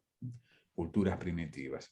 Pero bueno, esta idea de bricolage es algo muy íntimamente ligado con el concepto de ensamblaje, de assemblage, porque implica justamente cómo hacer funcionar cosas heterogéneas, haciendo que se desvíen de sus usos originales, cortándolas radicalmente, lo que había sido su existencia previa, y haciéndolas operar en compuestos que tienen que ver con una especie de revitalización, de resignificación y de reoperativización, me salió entera la palabra. O sea, la operativización de lo que uno va fabricando mediante bricolage, no solamente se ve bonito, funciona. Las piezas, justamente, que produce, no solamente en la invención de Pedro Manrique Figueroa, Lucas Ospina y su banda de cómplices, sino que pone en juego, acá Ospina en un tire de papel, es una operación de bricoleur. O sea que acá él se piensa como artista en tanto bricoleur también, el tipo que hace bricolage. Por eso trabaja con sus obras incompletas, le podemos agregar todavía ahí, porque evidentemente esa forma de trabajo reniega de la idea de completamiento, ¿no? La idea de lo pleno, que tiene que ver con obra en curso. A mí me impactaba mucho, es que lo veía Ospina cada año, como el tipo, como hace mucha gente en el mundo de la realización en video especialmente, retocaba lo hecho y le daba nueva forma a cosas que uno ya pensaba que tenían su forma definitiva y las retomaba, ¿no? Y de pronto tenía otra forma porque había agregado, había sacado, había reeditado. Claro, porque revisar el archivo lo hacía todo el tiempo, reescribir esas historias y reescribir la forma en que mediante esas operaciones podía pensar eso que era su historia, y otra de sus funciones que fue también la de ser el gran sobreviviente, el gran cronista del famoso grupo de Cali. Pero bueno, entonces, para ir redondeando con esto, vamos a ver el final, lo que tiene para decir Broderick, que existía en la vida real, un gran fotógrafo, que fue algo así como uno de los principales responsables de la memoria de Camilo Torres, el cura guerrillero colombiano, en el final de un tire de papel. A ver, esperen que estoy buscando acá, donde dejé abierto un tire de papel. Ah, creo que lo cerré. Ahí va de vuelta, ¿eh? Y vamos a escuchar a Broderick. A ver si lo tenemos. Ahí va.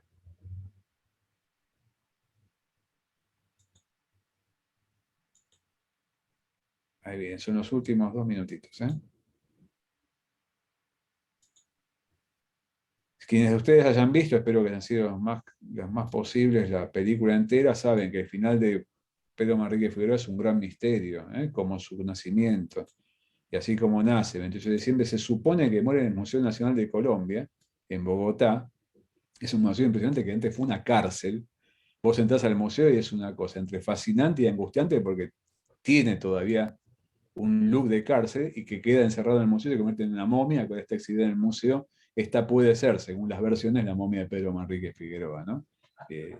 Lindo final. Bueno, y ahora vamos a ver qué es lo que tiene para decirnos en este minuto final Broderick.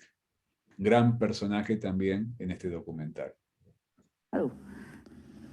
No, estoy apenas enterándome del final, y el final es la desaparición y su relación con el Museo Nacional, en cierta forma. Me llama la atención que en esa época yo estaba de asesora en el Museo Nacional y la directora era Emma Araujo, y seguramente había una orden muy expresa porque Emma estableció algo que Botero no le gustó nada, que era que solo podían tener exposiciones artistas mayores de 70 años. Antes era artistas muertos. Entonces Emma establece un límite que tienen que tener más de 70 años. Entonces yo creo que Manrique no cabía ahí, ¿no? Yo soy biógrafo de Camilo y sin embargo el Camilo que yo escribí, ese Camilo existe, y el Camilo que caminaba con su pipa y su sotana por la Nacional ya no existe. Solo existe lo que yo hice. Lo mismo nos va a pasar con Pedro Manrique, ¿no? ¿Existió? ¿No existió? ¿Existe ahora o no? No, existe solamente en estos fragmentos de recuerdos.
Bueno, ahí estaban justo los tres finados. Cuando se está haciendo el trabajo, fallecen seguidamente, Osorio, Lape y Mayolo, ¿no? Que Mayolo es una especie como de hermano para Ospina, en el sentido que habían compartido muchísimas actividades desde otro fake fundamental en la historia del cine latinoamericano, que es Agarrando Pueblo en los años 70, ¿no? Agarrando Pueblo es una co-realización de Ospina y Mayolo.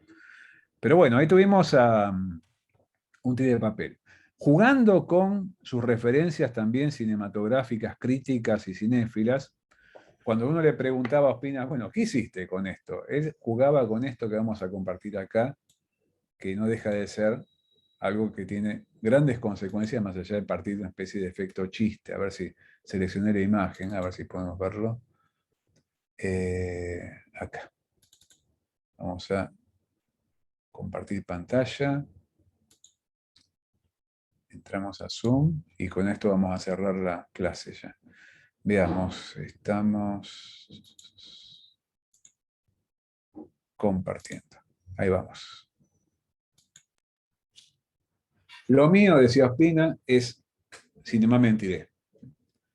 Obviamente. No es difícil, es imposible traducirlo. Esta parte es genial. El subtitulado que estamos viendo ahí hace lo que puede, pobrecito, pero no llega a pescar ni la mitad de lo que está en juego aquí. ¿Qué es este Cinema Mentiré?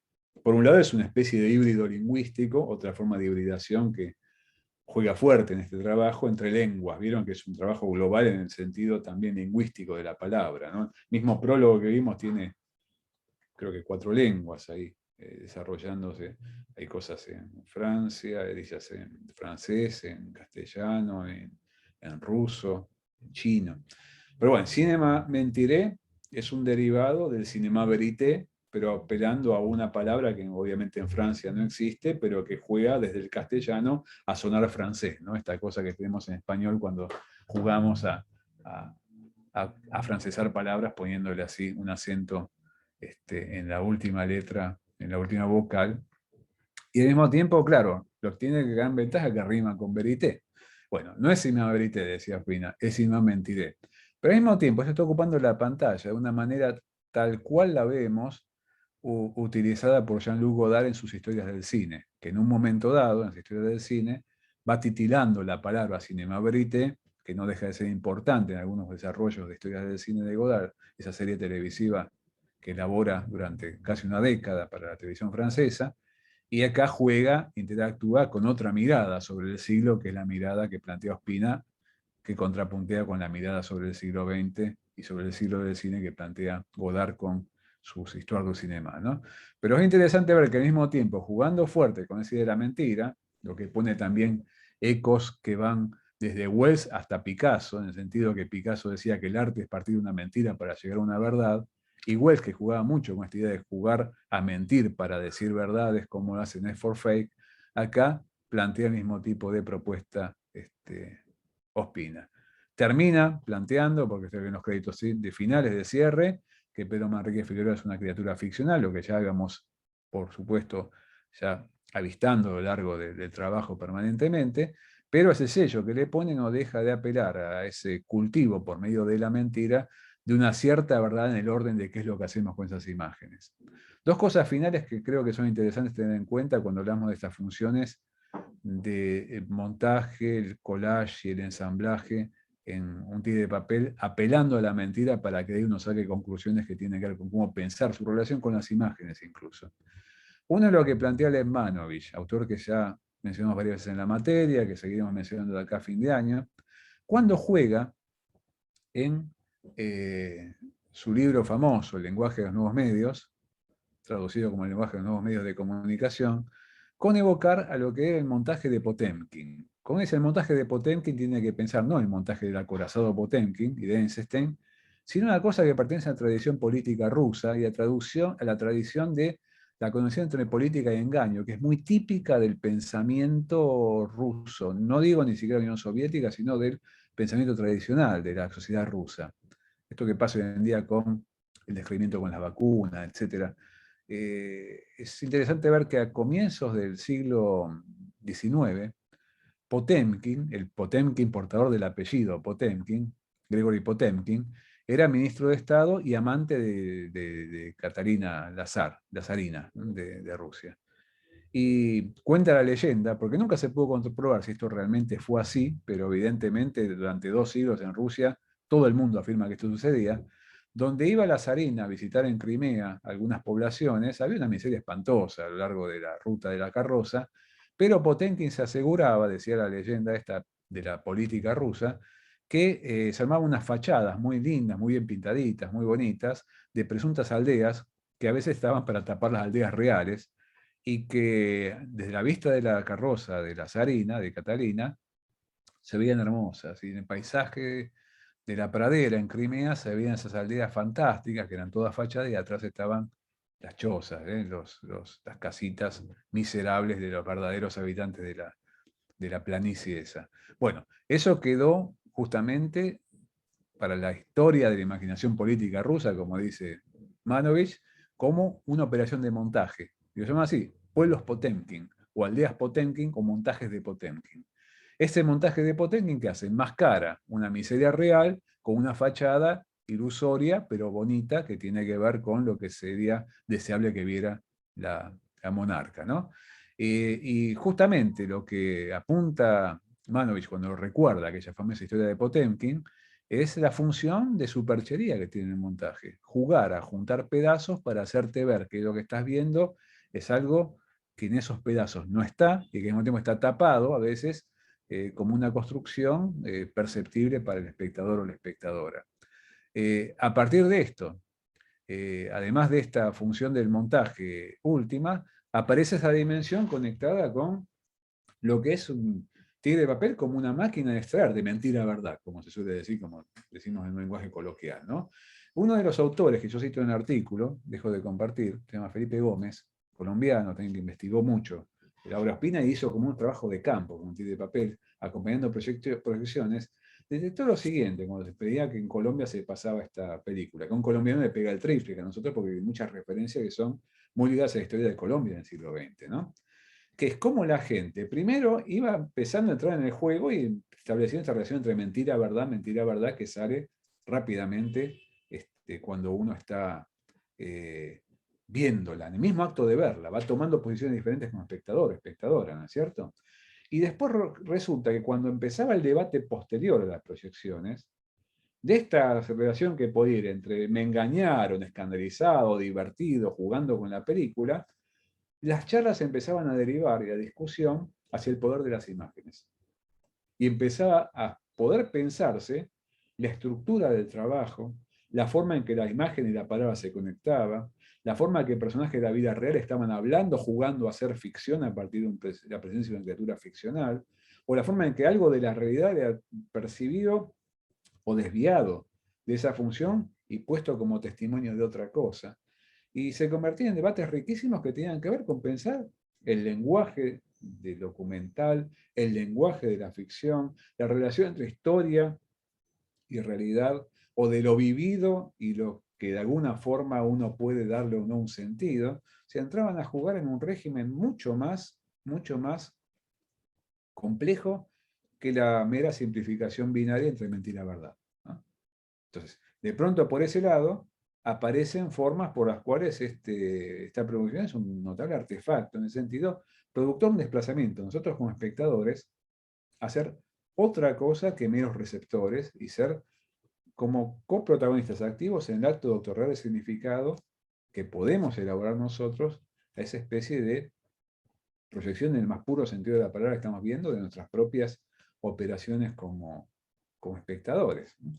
Y hasta al mismo tiempo jugando con la capacidad de que seamos activos lectores y coproductores de un sentido posible, que bueno, ustedes también elaboran cada uno el suyo propio, de un tigre de papel.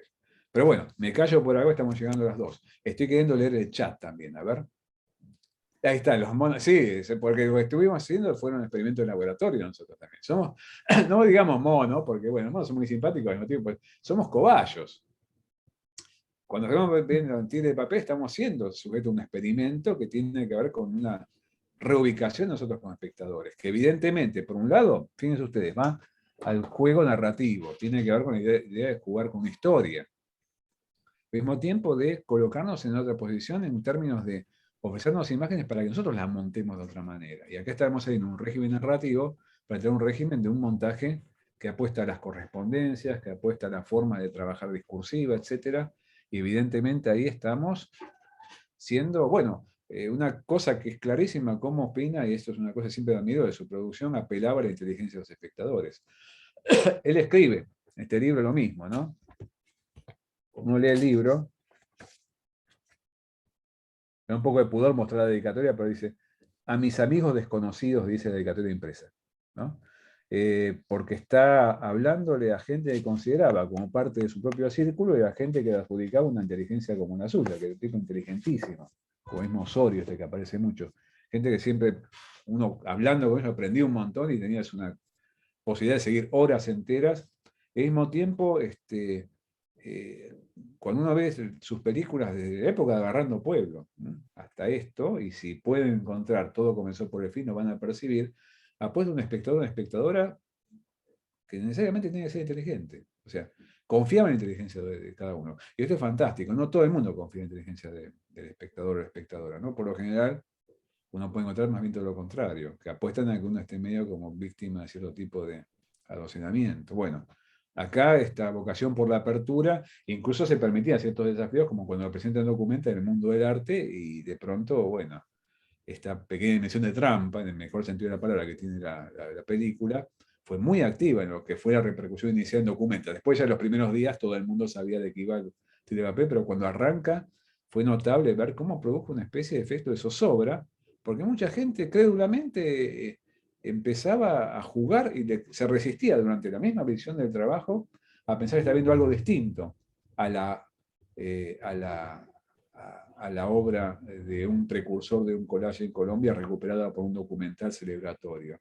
Y justamente lo interesante es que cuando uno empieza a ver esta forma de trabajo, un tire de papel, aparece la dimensión muy poderosa de que uno, hasta incluso percibiendo la escritura ficcional, que es Manrique Figueroa, entra a jugar en un régimen de credulidad ficcional, o sea, entra a jugar como navegando la ficción y viendo de cada manera distinta las posibilidades de hacer interactuar imágenes de historia con imágenes de las historias pensadas en términos de, como vos decís, no vengas con historias, ¿no? Como cuentos, como relatos, como creaciones ficcionales. Pero bueno, en el caso de acá, gente, a ver, estoy haciendo los aportes de chat. ¿Habrá alguna pregunta? Ahí está, Sí. William Weiss. Sí, ¿Algún a ver, comentario que quieran hacer por el chat o tenemos un algo? minutito todavía. Yo dije que a las 2 terminaba, pero tenemos todavía Unos par de minutitos si quieren preguntar algo. Mientras yo estoy chusmeando el chat. Ah, lo de Thyssen está ahí, está bien. El museo, ese museo tiene un sitio web fantástico para estudiar las pinturas. Es más, vas al museo y no la ves con el lujo de detalle que lo ves en esas reproducciones. O sea, uno puede tener contacto material, pero esa cosa, el detallito casi milimétrico, te lo aportan estas herramientas que es para especialistas también, ¿eh? Eduardo, Bien. pensaba que, Sí. bueno, más allá de la creatividad y la libertad de Ospina, todos estos conceptos que estuviste vos vertiendo acá en la clase se pueden por ahí para el año que viene, ¿no? O futuros trabajos también operativizar en el campo del videoensayo, ¿no? La idea del collage, que por ahí uno lo piensa más ligado a la plástica, el bricolage, el ensamblaje. Claro, O sea, eso lo tenemos que estamos hablando. incorporarlos también nosotros para hablar de Yo las imágenes estaba, en video. Sí, está buenísimo, porque yo estaba charlando después de que publiqué esto, y la verdad ya en 2 meses de circulación me trajo un montón de gratificaciones. Me conecté con Ana Claudia García, que es una de las mayores especialistas de instalaciones que tenemos aquí en Argentina, Universidad de Tucumán. Y justo había leído a Ana Claudia el trabajo y estaba contentísima, porque está trabajando ella algunas cuestiones y aparte es una fana como corresponde, de Twitter también. Y claro, hay muchas puntas para trabajar justamente toda esta cultura de expansión del audiovisual. A partir de estas nociones de bricolage, de ensamblaje, y rompiendo, Ana Claudia justamente, profe de artes visuales, y somos nosotros siempre muy obsesivos en decir, rompamos este tipo de compartimentación, pues es preciso tomar miradas transversales para todo esto. Y empezar a ver de qué manera este tipo de conceptos si nacieron justamente en un contexto que reniega de esa compartición departamental que Es muy típica de la academia porque tenemos materias, ¿vieron? Que no tiene materia tal, no materia cual, pero cuando uno se pone a laburar, en un laburo de análisis y crítica, necesitas todo el tiempo trabajar, tejer esas miradas a estratos que tienen que ver con lo transversal. Y, por ejemplo, también conexión con experiencias como la musical, no solamente con lo visual, sino también en el mundo, por ejemplo, las prácticas de la música contemporánea, el trabajo a partir de elementos de ensamblaje sonoro. Pero bueno, hay una pista para elaborar muchísimo más, que también se abre de la época de los futuristas en adelante, ¿no? O de Dada. Pero bueno. ¿Alguna pregunta? A ver, acá un nuevo mensaje, esperen que estoy tratando de bajar. Lady dice que dónde está la película. Nosotros pusimos un link. Un WeTransfer, el tema es que vence hoy. Del WeTransfer está en el sitio web. Por ahí si algún, hay que apurarse, ¿eh? Si no, alguna compañera que la haya descargado, que te quiera compartir el link de vuelta. Digamos, acá, apelar a la acá si estuviera Ospina, diría compártanla, trafíquenla, sean ustedes piratas pónganla de calidad. Circular. Era un pirata de calidad, entonces de pronto. Si tuvo un sello, yo no se los muestro porque tengo ahí adentro, en algún lugar, el DVD, pero ediciones pirata significa que uno tiene que tomar una posición justamente de pasador de estas cosas. Traficante en el mejor sentido de la palabra. Porque evidentemente hace falta alguna vez, ¿ves? Acá Amparo te la pasa. Sí, pásenla y que todo el mundo vea Telepapel. La consigna es esa. Es que la narración triunfe, como dice Ospina, ¿no? Como decía Ospina, que decía Pedro Manrique Figueroa. Mi narración triunfará. Entonces, pasar la película significa... Yo no conozco mucha gente que esta película sea indiferente. O sea, te enganchás con Telepapel y la película triunfa. Y Pedro Manrique Figueroa existe un poquito más. Igual ahí me estaba fijando y todavía se puede descargar por el WeTransfer. Así que yo creo que hasta hoy podés. Hasta hoy. En algún momento de hoy se va a acabar. Es como es la Cenicienta. Llega un momento que se convierte en calabaza. Pero hasta ahora podés. Creo que la subimos en la tarde, ¿no? Esta tarde o esta noche se convierte en calabaza. Aprovechen. Bueno, Eduardo, y el Doc Buenos Aires, para ir cerrando. El Doc. Sí, lamentablemente yo no les puedo mostrar acá porque todavía está en construcción, pero estén muy atentos a la página de Doc Buenos Aires. Eso. Yo quise postear la página y no tiene nada. No, porque estamos armándola justo ahora. Pero ya la programación es excepcional, es buenísima. Este año todas las invitadas internacionales son directoras. ¿Sí? Y van a estar, incluso con actividades, con diálogos. Aprovechenlo porque esto es gratuito. Si quieren mandarse a Buenos Aires a la Sala Lugones y jugarse, la Sala Lugones también va a tener una sede. Ayer decía Carmen que Guarini, la directora del festival, que ellos piensan que el 80% de la programación se va a poder pasar a Lugones, tipo una función cada una. Es la idea. Pero no podemos apostar a que todo el mundo pueda mandarse a Lugones por razones obvias. Y no deja de ser importante que esta vida virtual de los festivales también te permite acercar un montonazo de gente. Que por ejemplo está en La Plata o más lejos. A veces hay gente que está viéndolo desde otro lugar del planeta. Entonces... este formato virtual fue muy impactante cuando vi los números de la gente que el año pasado vio el Doc. Que fue un año, como todos sabemos, horrible, doblemente horrible para el Doc porque falleció Marcelo Céspedes, en fin. Y así todo fue algo muy estimulante ver la cantidad de gente que vio películas de Doc Buenos Aires. Obviamente a partir de que la plataforma también es gratuita, Vivamos Cultura se llama. Y se la banca, no es óptima. A veces se clava un poquito, pero podés ver las películas. Yo vi un montón por Vivamos Cultura. Tenés que fijarte, las películas tienen una ventana de 2 días. O sea, están ahí, aguantan 2 días y las podés ver en ese margen. Cuestión de estar alertas. Cuando ahora, seguro que mañana o pasado ya tienen todo ahí con la grilla. Háganse una agendita, cualquier cosa que les interese. Hay 4 o 5 cosas que son para no perderse. Está la última de Nicolás Prividera, por ejemplo, Dios en la memoria, que es un trabajo excepcional. Después está una cosa rarísima que hizo Laurent Marcy, que es uno de los directores, según Nicole Brené, más importante del documental contemporáneo, que es un trabajo que hizo con un robotito que tiene inteligencia artificial y el tipo va recorriendo el mundo en situaciones de guerra y al robotito le va tratando de enseñar qué demonios es la guerra.